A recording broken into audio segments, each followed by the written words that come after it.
My name is Iris T. Main, and I just turned 18.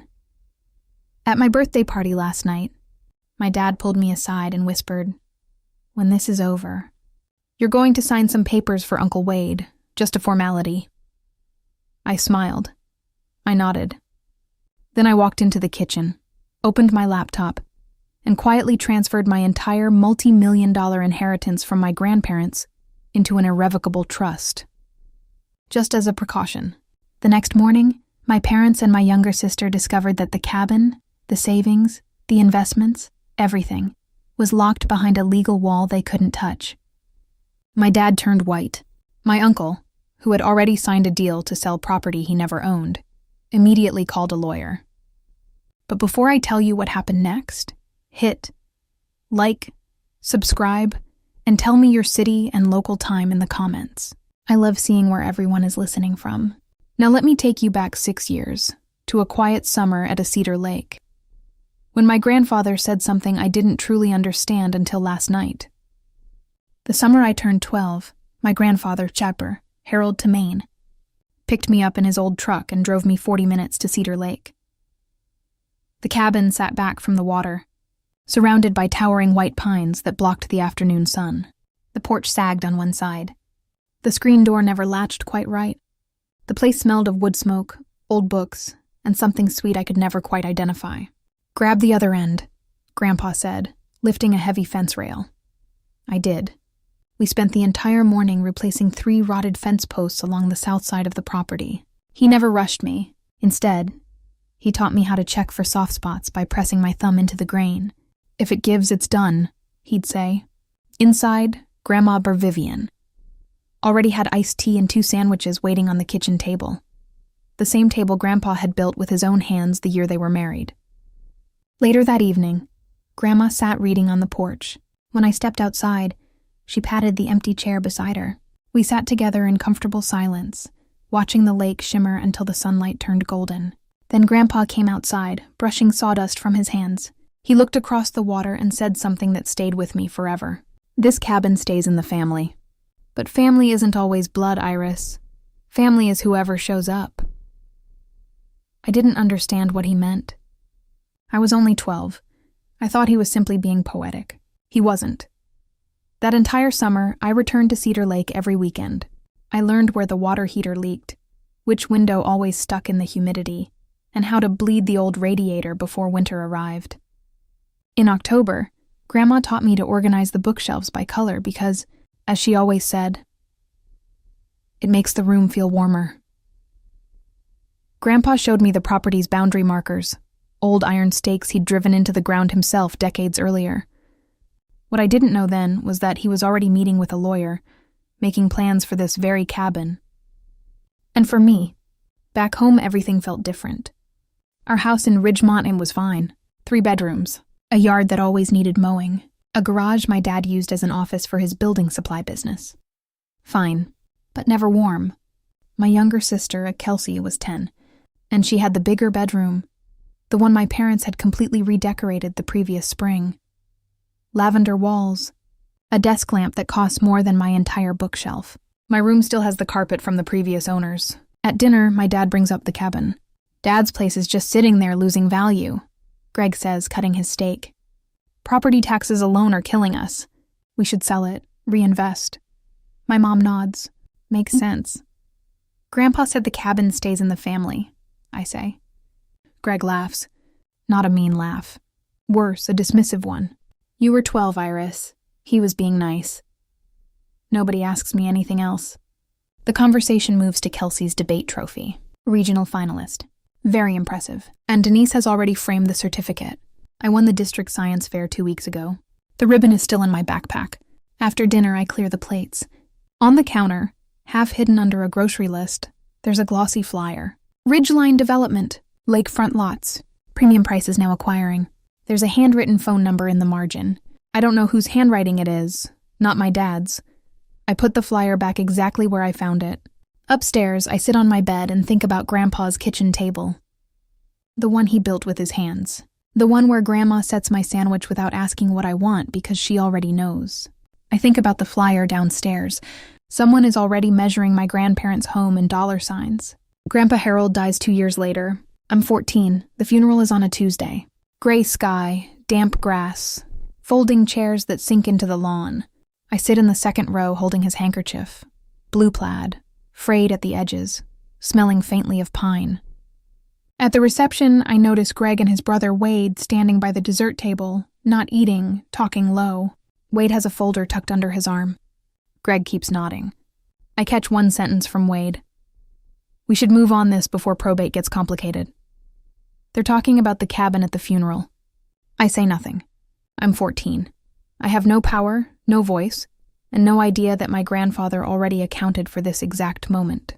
2 years pass. I'm 16. Grandma Vivian gets sick in March and is gone by June. She holds my hand the last time I visit, her grip surprisingly firm.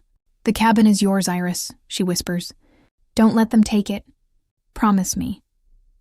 I promise, Grandma. She squeezes once and closes her eyes.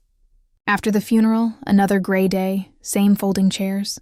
Greg sits at our kitchen table and says to Denise, "Now we can finally sort out the property." He says it with relief, like something heavy has lifted. That same evening, Wade calls.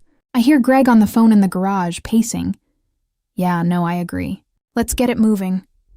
His voice is lighter than it's been in weeks. I'm standing in the hallway holding a glass of water, and I realize something that sits in my chest like a stone. My grandmother's death isn't a loss to them. It's a clearance. I don't cry that night. I make a different kind of decision.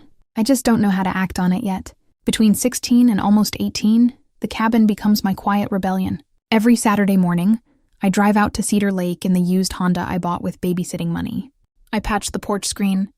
I replace the weather stripping on the back door.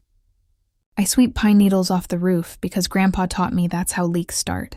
At home, the conversations shift. The cabin stops being Grandpa's place and starts being the family property. Greg says this at dinner like it's always been true. Wade shows up more often now, every other Sunday. Sometimes with manila folders, sometimes with a laptop open to real estate listings. I try once. What about Grandma's wish? She wanted me to keep it.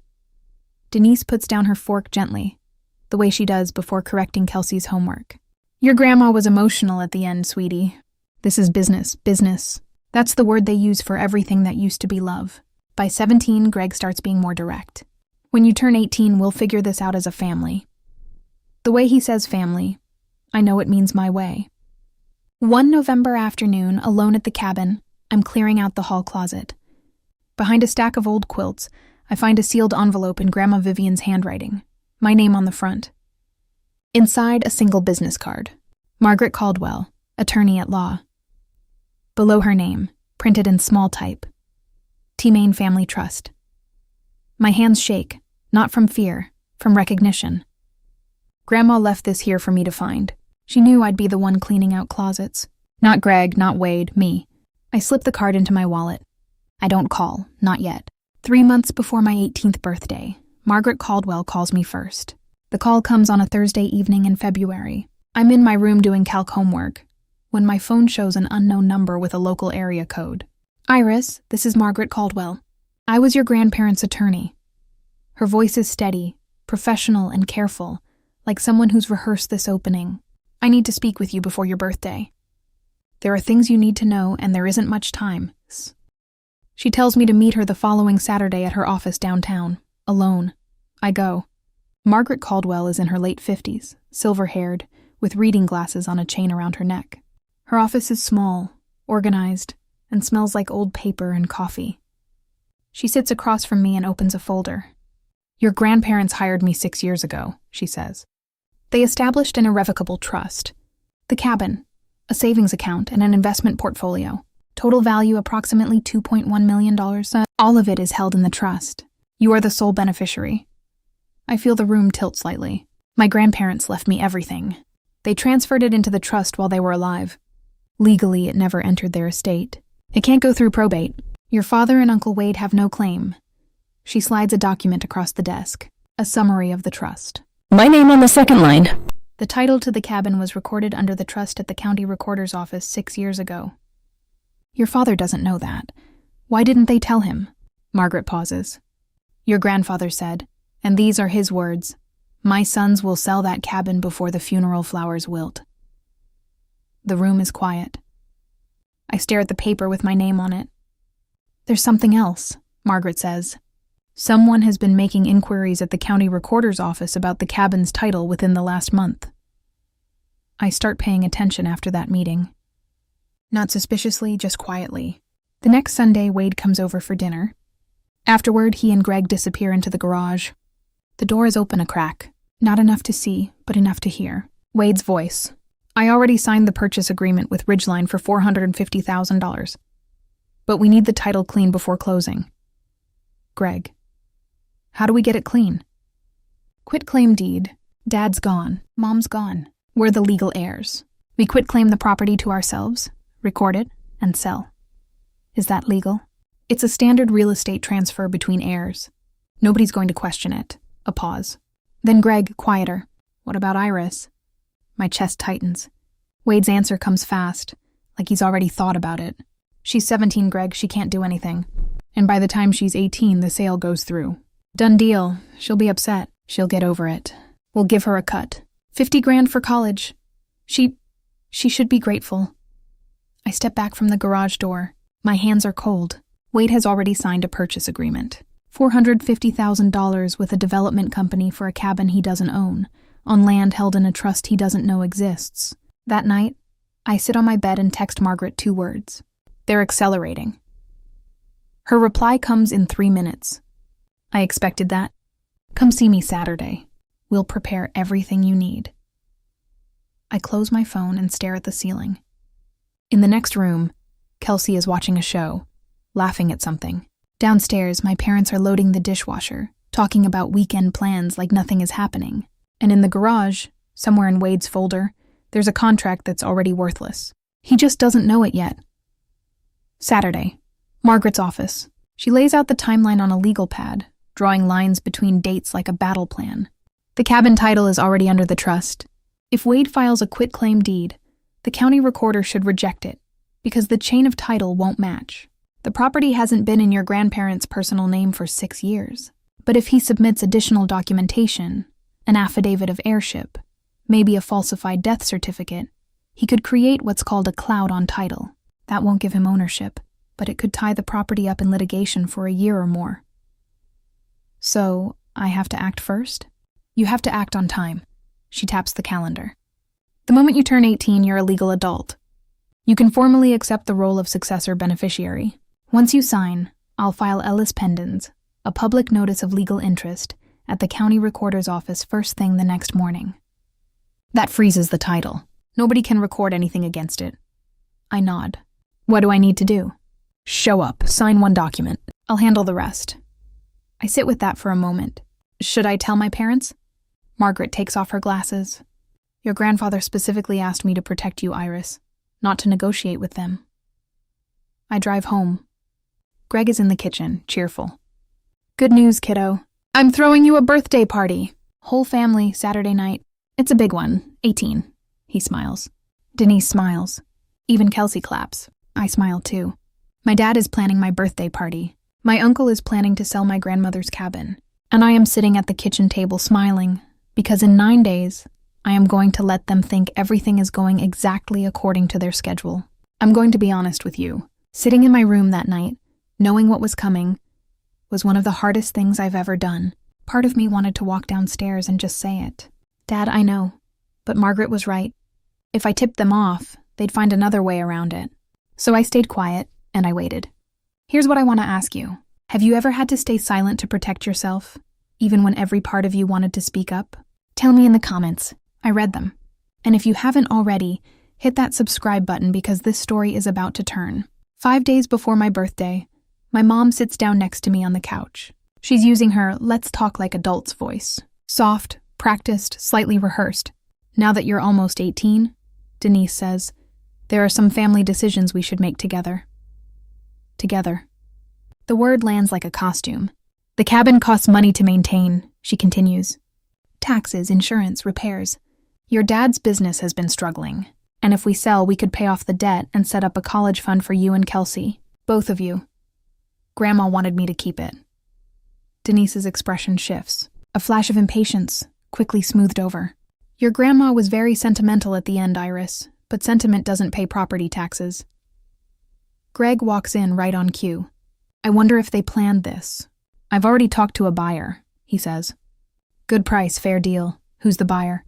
He blinks. A development company. Wade knows them. What company? A longer pause. Ridgeline, something. They're reputable. I don't push further. I'll think about it, I say. Greg pats my shoulder. That's my girl. He walks away satisfied, like he's just closed a negotiation. Later that night, Kelsey knocks on my door. She's in pajamas, hair still damp from the shower. Iris? Yeah? She sits on the edge of my bed, picking at a thread on the comforter. Mom and Dad keep talking about the cabin at night after I'm supposed to be asleep. She looks at me sideways. They sound different, like they're planning something. Different how? Like they're excited but also nervous. She pauses. Is something going on? I pull the blanket over her feet. Don't worry about it, Kelsey. She nods but doesn't look convinced. I said I'd think about it. That's not a yes, and they know it, which is why they'll keep pushing. 3 days before my birthday, Uncle Wade shows up unannounced. He catches me in the driveway as I'm coming back from the grocery store. Casual clothes, big smile, leaning against his car like he just happened to be in the neighborhood. Wade is a real estate agent. Nothing he does is accidental. Hey kiddo, got a minute? Just want to talk? Uncle Wade says. We sit on the front steps. He leans forward, elbows on his knees. Here's the thing, Iris. That lake lot, just the land alone, is worth $450. I can get us a deal with a buyer I trust. Fast, close, clean paperwork. And what do I get? $50,000 cash for college. I let the number hang in the air. 50 out of 450. Wade smiles like I've said something cute. You're 18, Iris. 50 grand is a lot of money for someone your age. Most kids would jump at that.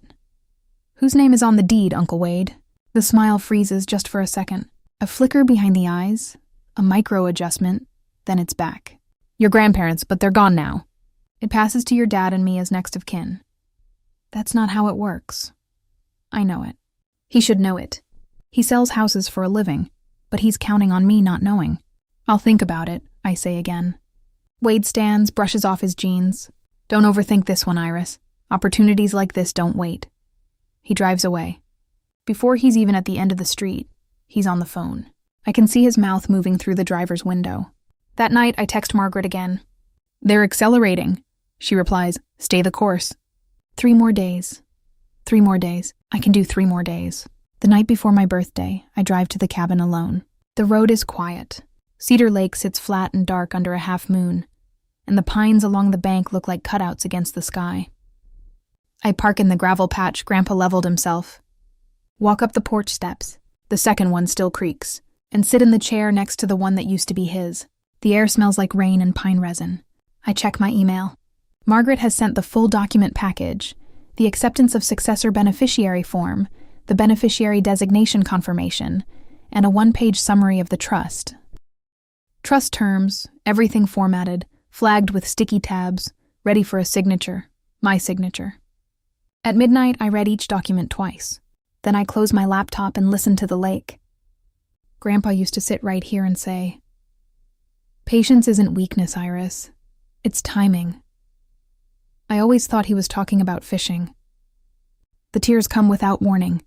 Not a collapse, not a breakdown, just a quiet overflow that I let happen.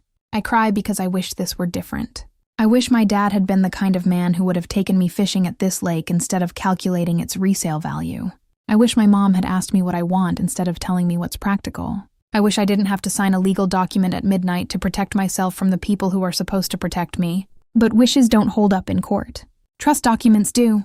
I wipe my face, lock the cabin door, drive home, lie down in bed, and set my alarm for 11:45 p.m. In 6 hours, I turn 18. In 7, my family finds out that the cabin was never theirs to take. 11:50 p.m., my bedroom door is closed. The house is silent. Greg and Denise went to bed an hour ago, and Kelsey's light went off at 10:01. I open my laptop and connect to the video call. Margaret appears in her home office, reading glasses on, a stack of papers lit by a desk lamp. Ready? Ready. When the clock hits midnight, you are a legal adult in every sense that matters. I'll walk you through the signing. She goes through it one more time, clear and precise. I sign the acceptance of successor beneficiary form, a single-page document that confirms I'm formally receiving the trust my grandparents created. From that second forward, every decision about the trust's assets runs through me and Margaret as co-decision makers. Now, she says, first thing tomorrow morning at 8 a.m., I'll go to the county recorder's office and file a lease pendens. That's a public notice that says there's a legal interest pending on the property. Once it's recorded, no one can sell, transfer, or encumber the title while it's active. What if they've already filed something? Then whatever they filed will be flagged. The chain of title will show the trust recorded 6 years ago, not your father. Any conflicting document gets kicked back. I look at the signed paper in my hand, my name in ink, my grandparents' names in print above mine. Margaret's voice softens just slightly. This isn't a trick, Iris. This is your grandfather's last gift. You just had to be old enough to accept it. The clock on my laptop reads 12:03 a.m. I'm 18. I'm the legal beneficiary of the T-Main Family Irrevocable Trust. And downstairs in the garage, my uncle's quitclaim deed is already a dead document. He'll find that out in about 9 hours. Across town, in the kitchen of a rented duplex, Wade T-Main is printing documents. I don't know this at the time. I piece it together later from what the county clerk told Margaret and what Greg eventually admitted during one of our harder conversations. But here's what happened that same night.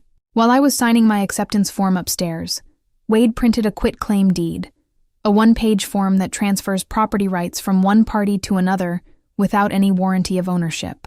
Legitimate when used correctly, criminal when the person signing it has no rights to transfer. He called Greg at 11:30 p.m. Everything's ready. We file at 9.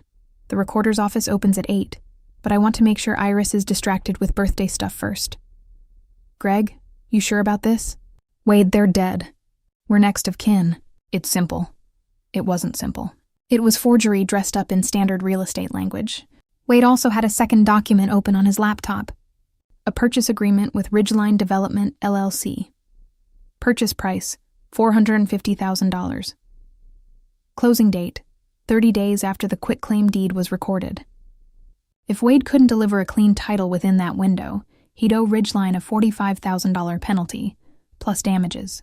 He'd signed that agreement 2 months earlier, before my grandparents' title had even been fully searched, before he'd verified that the property was in the estate at all. He assumed it was. He assumed nobody had planned otherwise. Wade had bet nearly $500,000 on a piece of paper that didn't belong to him. He just didn't know it yet. And in 9 hours, when he walked into the county recorder's office with his quitclaim deed and his confident handshake, he was going to find out that the entire chain of title told a different story. My birthday party starts at 4 in the afternoon. The living room is full, maybe 20 people. Neighbors, a few of my parents' friends from church, 2 of Greg's old business contacts, Kelsey's best friend's family. Nora Beckett from next door to the cabin is here too, sitting near the window with a glass of lemonade and sharp, watchful eyes. There are balloons, a banner that says, Happy 18th in silver letters, a sheet cake from the bakery on Main Street. I smile. I thank everyone. I open small gifts, a journal, a gift card, a picture frame. In my jacket pocket, folded into a neat square, is the signed acceptance of successor beneficiary form from last night. I don't touch it. I don't need to. It's already done. Greg stands up near the cake table and taps his glass. The room quiets. I just want to say Iris is officially an adult today. Denise and I are so proud of her. He pauses, looking around the room. And as a family, we have some exciting plans for the future. He looks at me and smiles. Right, Iris? Every face in the room turns toward me. Thanks, Dad, I say. Nothing more. Greg waits a beat, then laughs it off and raises his glass. The room follows. Conversation resumes. From the corner of my eye, I see Wade by the front door, checking his phone, typing something fast with both thumbs. Nora catches my arm as I pass by the window. She leans in close, smelling like lavender hand cream. Your grandmother would want you to know something, she says quietly. I saw your uncle at the cabin last week with 2 men in suits. They were walking the lot line with a measuring tape. Wade brought the buyers to the property before he even had the title. That's how confident he was. After the cake is cut and the plates are passed around, Greg stands again. This time his voice is louder, more deliberate, the voice of a man who's been waiting for an audience. Before we wrap up, I want to share something with everyone. He puts his hand on Denise's shoulder. Our family has been going through a tough time financially. Some of you know about the store. It's been hard. Sympathetic murmurs. But Harold and Vivian, my parents, they left us something. The cabin out at Cedar Lake. And as a family, we've decided to sell it to secure everyone's future. We've decided. I feel the words land on my skin like cold water. He's announcing it in front of 20 people like it's settled. He looks right at me. Iris understands. She knows this is what's best for all of us, right, sweetheart? The room waits. Every eye finds me. Neighbors who've known me since I was small. Nora with her lemonade. Kelsey, half hidden behind the couch. Denise adds, smiling, "It's what responsible families do. We sacrifice for each other." I set my fork on my plate. The clink is the only sound in the room. I never agreed to sell the cabin, Dad. Greg's smile stays fixed, but the muscles around his jaw tighten. She's kidding. Birthday nerves. I'm not kidding. Wade steps forward from the doorway. Come on, Iris. This isn't the time or place. I pick up my glass of water, take a slow sip, and set it down. You're right, Uncle Wade. This isn't the time. I hold his gaze. The time is 8 a.m. tomorrow morning. Silence. Wade's phone buzzes in his pocket. He doesn't check it. No one in the room moves. The guests start leaving after that. Polite goodbyes, tight smiles, the kind of exit people make when they can feel a storm building inside someone else's house. Within 30 minutes, the living room is down to family, Nora, and 2 neighbors who seem unsure whether to go or stay. Denise waits until the front door closes behind the last near stranger, then turns on me in the kitchen. Her voice is controlled but pitched just loud enough to carry. Do you have any idea what your father is going through? She steps closer. He might lose this house, Iris. Our house. The one you sleep in every night. And you're holding onto a cabin you visit on weekends. I visit every weekend, Mom. That's not the point. She presses her palms flat on the counter. We are a family. Families make decisions together. And if you love this family, you wouldn't need a lawyer to tell you what to do. Party 4, the room goes still. I stare at her. How do you know about a lawyer? Denise doesn't flinch. Wade found the business card in your bag last week. Margaret Caldwell. Who is she, Iris? My stomach drops. Not from fear, but from the realization that they've been going through my things, searching for something they could use. Before I can answer, Nora Beckett's voice cuts through from the kitchen doorway, even and firm. That girl has every right to talk to a lawyer, Denise. Vivian would have wanted that. Denise wheels around. This is a family matter, Nora, please. Nora doesn't move. She looks at me, then back at Denise. Vivian was my friend for 40 years. I think I know what she wanted. The silence between them could crack glass. I don't say another word. I don't need to. Not yet, Nora leaves. The neighbors slip out behind her with quiet goodbyes. Now it's just the 5 of us. Greg, Denise, Wade, Kelsey, and me. Greg closes the kitchen door. The fluorescent light buzzes overhead. He pulls out a chair, sits down, and folds his hands on the table like a man about to deliver terms. Here's what's going to happen, Iris. His voice is low, deliberate. Tomorrow morning, Wade and I go to the county office. We file the paperwork. The cabin sells. You get your share, a fair share, and we move on as a family. What's my share? 50,000. Out of how much? Greg doesn't answer. Wade, leaning against the doorframe, fills the gap. Don't make this harder than it needs to be. I look at my dad. And if I say no? Greg's jaw sets. If you fight this, you're on your own. No more help with college. No more living under this roof. The kitchen is very quiet. The faucet drips once. You're threatening to kick me out on my 18th birthday? I'm asking you to be part of this family. I push back from the table and stand up. My voice is steady even though my hands aren't. I am part of this family, Dad. I'm the part that keeps promises. I walk past Wade, past Kelsey, who's sitting on the stairs with her knees pulled to her chest, and I go upstairs. I close my door. I sit on the bed and breathe. Greg thinks his deadline is 9 a.m. at the county recorder's office. He doesn't know that Margaret's deadline is 8 mouths. I sat on my bed that night, holding the acceptance form I'd already signed at midnight. My dad had just threatened to remove me from my own family if I didn't hand over a cabin that was legally mine. My mom said I didn't love them. My uncle was planning to file a forged deed first thing in the morning, and all I could think was, my grandmother was right. She knew exactly who they would become when the money was on the table. And she planned for it years before it happened. If someone you loved ever prepared something to protect you, even after they were gone, I want to hear about it. Tell me in the comments. Now let me tell you what happened. At 8 a.m., the county recorder's office opens. The fluorescent lights flicker on. A clerk in a blue cardigan unlocks the front counter. Margaret Caldwell is the first person through the door. She's wearing a gray blazer and carrying a leather folder.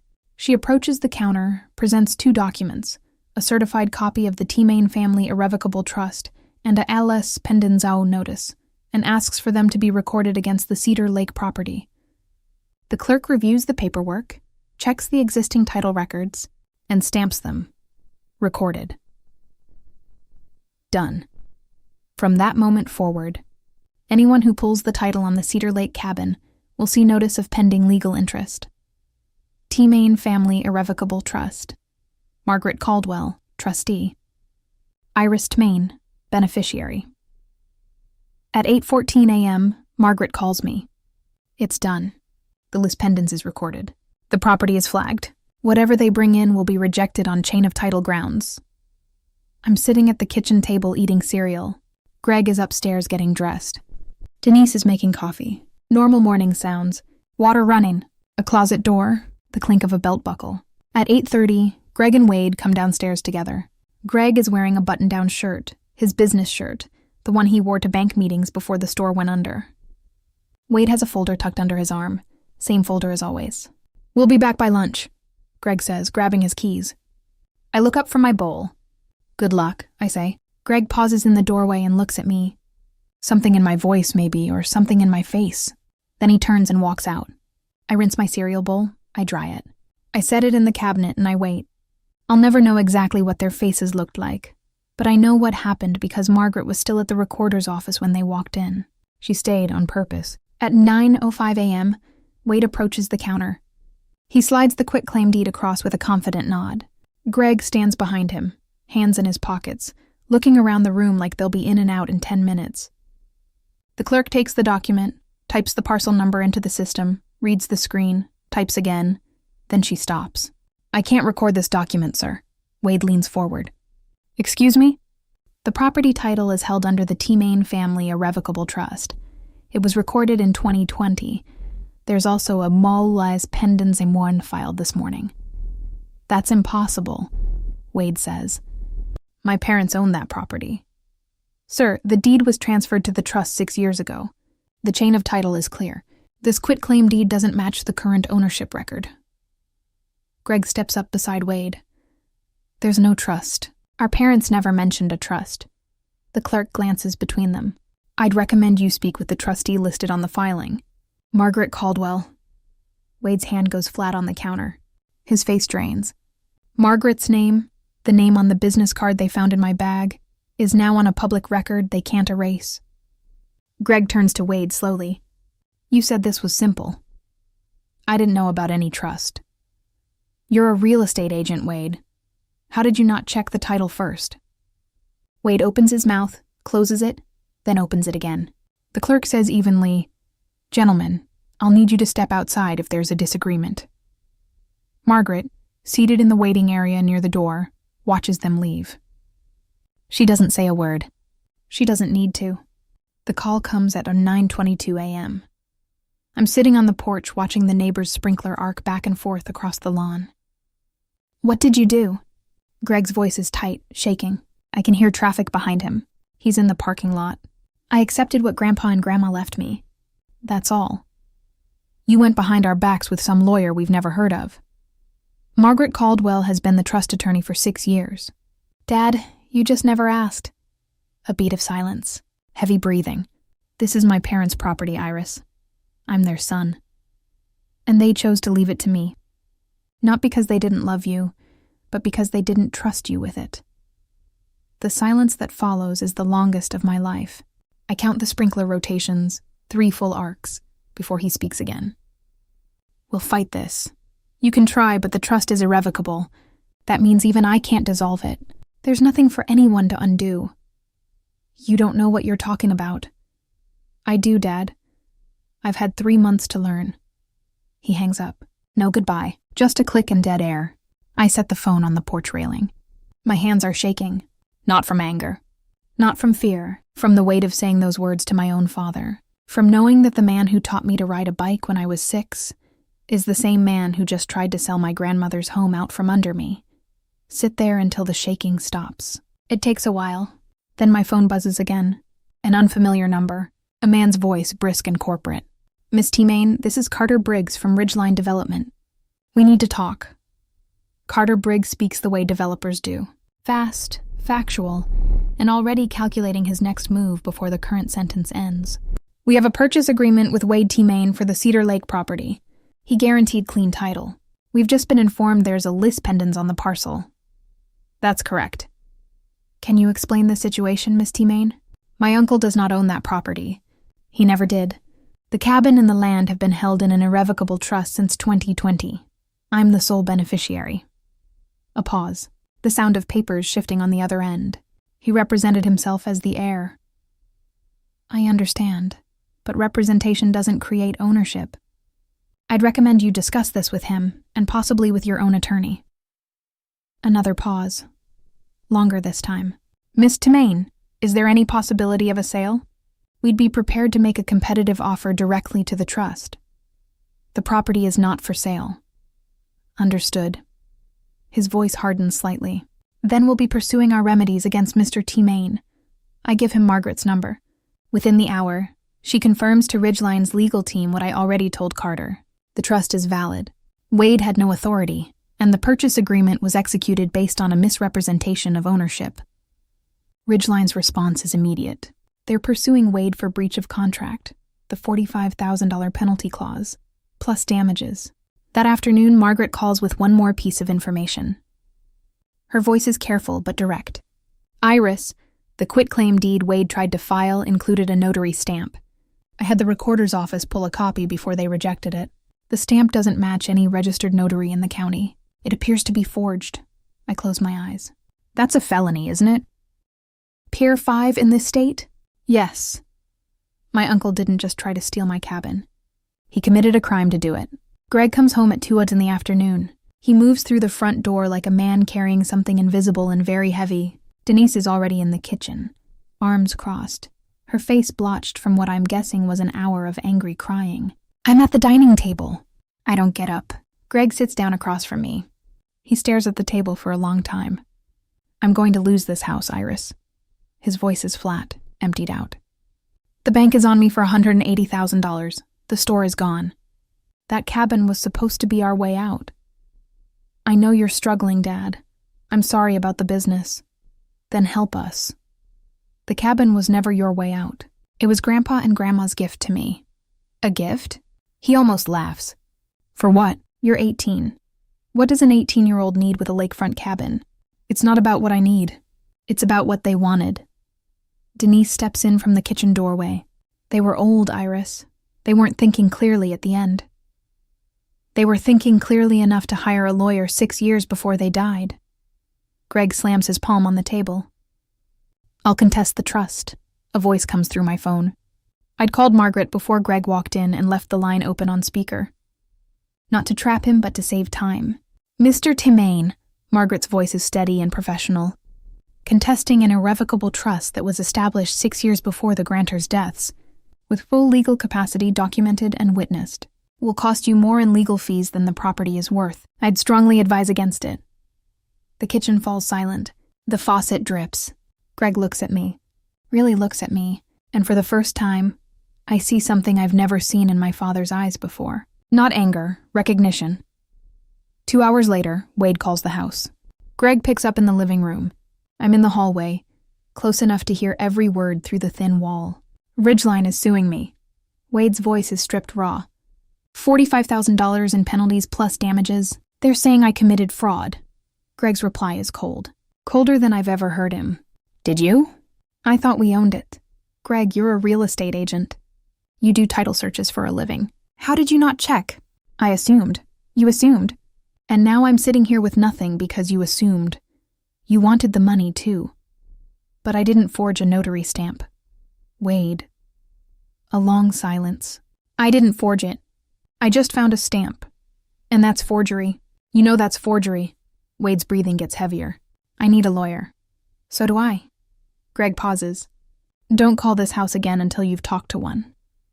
He hangs up. I hear him sit on the couch. The springs creak.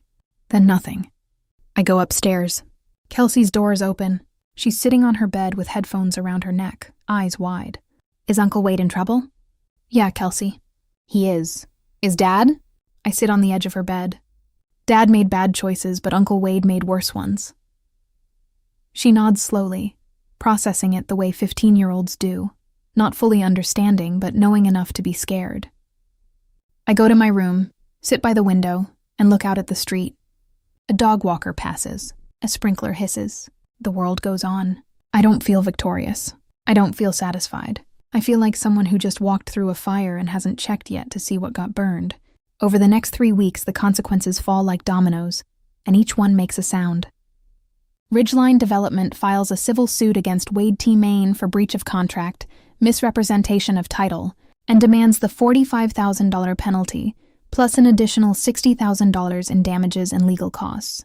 Their attorney sends the complaint by certified mail to Wade's duplex. He signs for it on a Tuesday.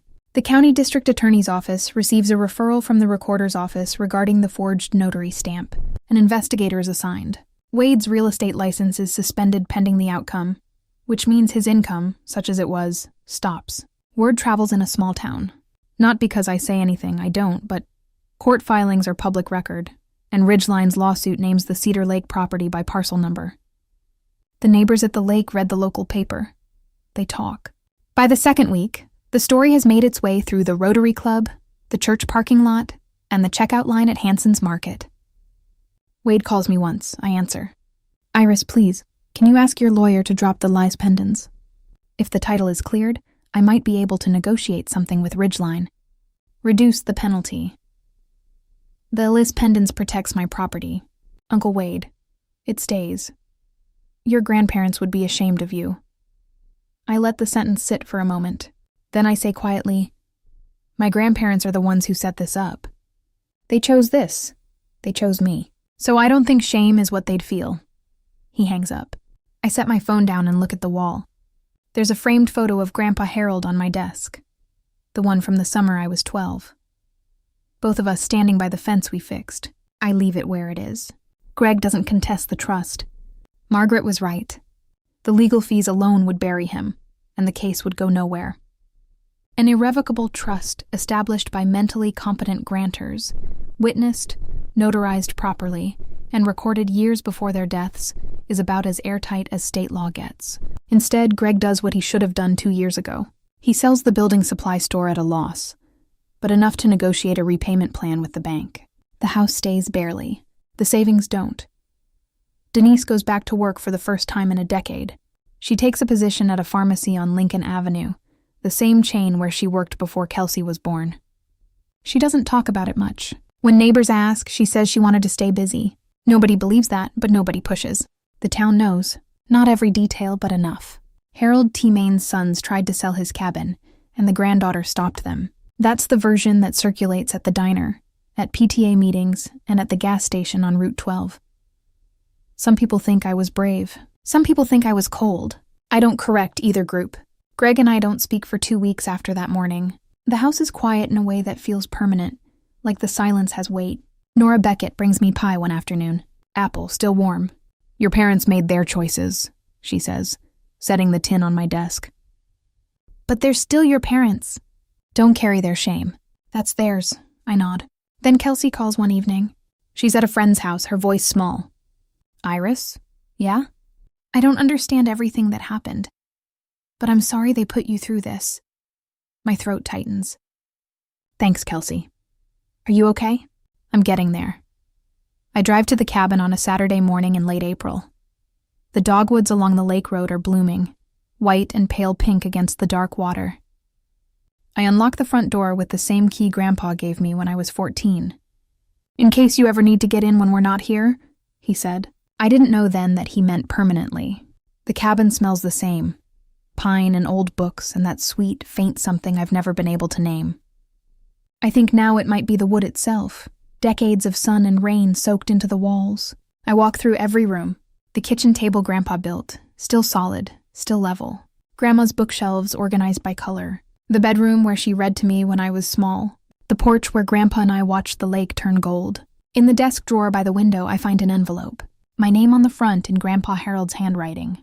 Margaret told me it would be there. She'd been saving it for after the trust was settled. I open it carefully. It's a letter, 1 page, written in blue ink, his handwriting getting looser toward the bottom the way it always did when he was tired. He tells me he knows his sons will try to sell the cabin. He doesn't blame them. Greg is his boy and he loves him. But Greg never understood the difference between something that has value and something that's valuable. He says he chose me not because I'm perfect, but because I'm the one who asked whether the roof needed patching before I ever asked what the place was worth. The last line says, "Take care of it. It took care of you first." I fold the letter. I sit on the porch. I breathe. Margaret calls me the following week. Good news. The Ellis pendants can be withdrawn now that there's no active threat to the title. Once it's cleared, the property record will show the trust as sole owner. Clean. No encumbrances. No clouds. And Wade? He settled with Ridgeline. Paid the $45,000 penalty out of a personal loan. The deal is dead. As for the forged notary stamp, the district attorney's office is reviewing the case. He could face a misdemeanor charge, possibly a felony, depending on how the investigation goes. And his license is suspended indefinitely. He can petition for reinstatement, but not while there's an active criminal referral. I sit with that for a moment. I don't feel satisfaction. I feel the kind of exhaustion that comes after a long illness. Not sick anymore, but not quite well either. There's one more thing, Margaret says. In the trust documents, your grandparents designated a separate educational fund, $50,000 earmarked specifically for your college expenses. It's been accruing interest for 6 years. The current balance is just over $58,000. My eyes sting. $50,000. The same number Greg offered me as my share of the sale. The same number Wade dangled like a bribe. Much since they couldn't make Greg less desperate, Denise less afraid, or keep Wade from chasing money that wasn't his. But they could make sure I had solid ground to stand on. I thought about the letter in the drawer, and Grandpa's words about the difference between something that has value and something that's valuable. This cabin had both, but only one could be measured, and my family had spent 2 years focused on the wrong one. I sipped my coffee as the mist cleared and the lake turned blue. If you're listening to this and you feel like nobody is in your corner, I want you to hear me. Sometimes the people who protect you aren't the ones standing in front of you. Sometimes they planned for you years ago, quietly, without telling anyone. And sometimes all you have to do is show up, sign the paper, and keep the promise. Peace doesn't come from revenge. It comes from standing on something solid and knowing you built your life on it. That's my story. If it made you feel something, anger, relief, hope, or even just a little less alone, then it did what I hoped it would. Now I have a question for you. If you could protect one thing in your life, a place, a person, or a promise, what would it be? Tell me in the comments. I read everyone. And if this story stayed with you, share it with someone who needs to hear it. If you haven't subscribed yet, I'd love to have you here for the next one. Check the description for more stories like this.